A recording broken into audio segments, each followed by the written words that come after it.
બનાસકાંઠા જિલ્લાના વિભાજનની જાહેરાત બાદ બે અલગ અલગ દ્રશ્યો અને પ્રતિભાવો મળી રહ્યા છે। ક્યાંક નવો વાવ થરાદ જિલ્લો બનવાની ખુશી છે તો ક્યાંક મનગમતો જિલ્લો ન મળવાનો વિરોધ થઈ રહ્યો છે। એકંદરે જિલ્લા વિભાજનને સૌએ આવકાર આપ્યો છે, પરંતુ કેટલાક વિસ્તારના લોકોએ અલગ જિલ્લામાં જોડાણ સામે વિરોધ નોંધાવ્યો છે।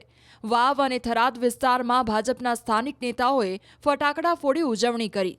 આ તરફ કાંકરેજમાં લોકો રસ્તા પર ઉતર્યા। સ્થાનિકોની માંગ છે કે અમારા વિસ્તારને બનાસકાંઠામાં જ રાખવામાં આવે અથવા પાટણમાં સમાવવામાં આવે। થરાદ અમને દૂર પડે છે।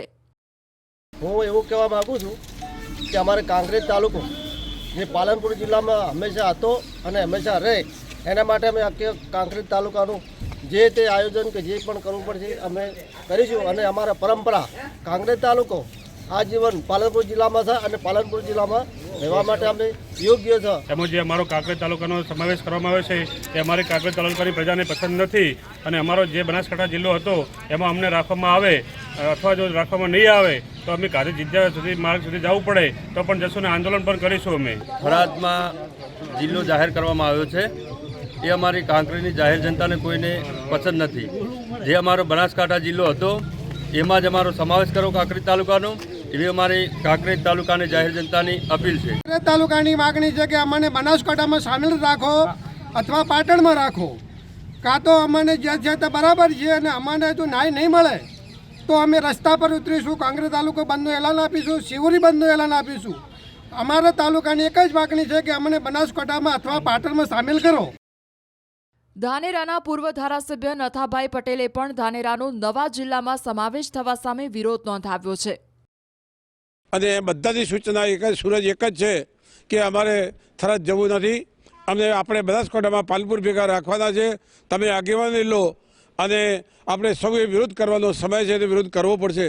મેં પણ એ વાતમાં સૂર પૂર્વ્યો અને અહીં જનતાનો જે અવાજ છે એ જનતાની આગેવાની લઈ અને અમારે પણ અમારો વિરોધ નોંધાવીએ છીએ કે અમને બનાસકાંઠા જિલ્લાની અંદર પાલનપુર તરફ રાખે, થરાદમાં ધાનેરા તાલુકાની વસ્તીને જવાની ઈચ્છા નથી। બનાસકાંઠાના બે ભાગ થવાથી ખેડૂતોને નુકસાન થશે અને ડીસા જે ધાનેરા તાલુકાને થરાદમાં સમાવેશમાં આવે તો ધાનેરા તાલુકાને મોટું નુકસાન થાય, કારણ કે આગળ ડીસા એ વેપારનું હબ ગણાય અને લોકો વેપારથી દવાખાનાથી બધી રીતે સંકળાયેલા છે અને તાલુકો થરાદમાં જવાથી આખો ફેરફાર થઈ જશે અને જમીનો કા કોઈ હાઈવે ઉપરના ધંધા પણ પડી ભાગશે।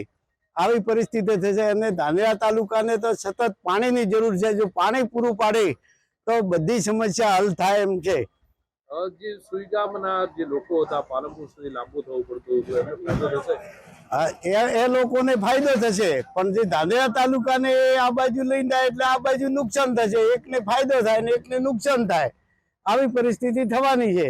ત્યાં સુધી વિભાજનના કારણે ઘણો બધો આ વિસ્તારના લોકોને ફાયદો પણ થશે। સાથે જે તાલુકા લેવલે કે ગ્રામ પંચાયત લેવલે કોને કયા તાલુકા જિલ્લામાં રહેવું છે એવા જે અભિપ્રાયો લેવાના હોય એ પણ હું માનું ત્યાં સુધી કોઈના લીધેલા નથી।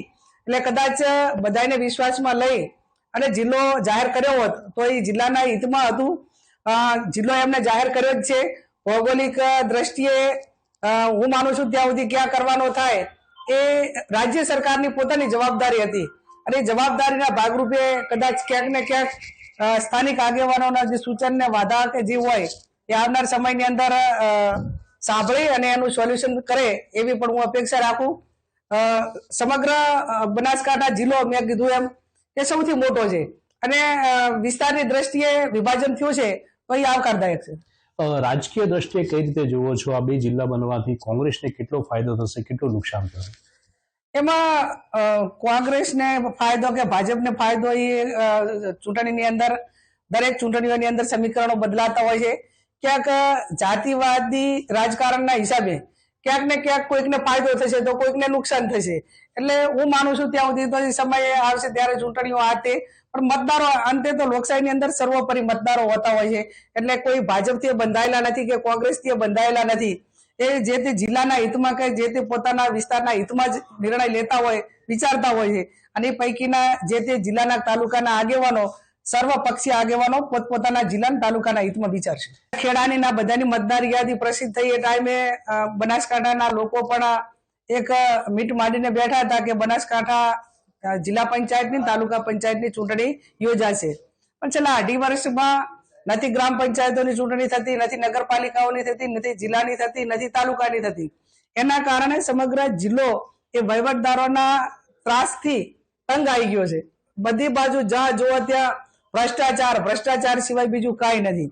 એના ઉપર કોઈ લગામ નથી અને એના કારણે નાનામાં નાનો કોઈ માણસ કોઈ પણ પ્રકારનું કામ કરવું હોય તો એને પૈસા વગર કામ નથી થતું અને ધક્કા સિવાય બીજી કોઈ એને સફળતા મળતી નથી. એટલે વન નેશન વન ઇલેક્શનની વાતો એ કેન્દ્ર સરકાર ને ભારતીય જનતા પાર્ટીના નેતાઓ કરે છે, પણ છેલ્લા આટલા વર્ષોથી ગ્રામ પંચાયતોની ચૂંટણી નથી કરાવી શકતા, જિલ્લાની નથી કરાવી શકતા, તાલુકાની નથી કરાવી શકતા. સમગ્ર રાજ્યની અંદર 50% થી પણ વધારે વહીવટદારોનું રાજ ચાલે છે રાજ્યની અંદર. એટલે વન નેશન વન ઇલેક્શનની વાતો એ હું માનું ત્યાં સુધી એમના મોઢે શોભતી નથી.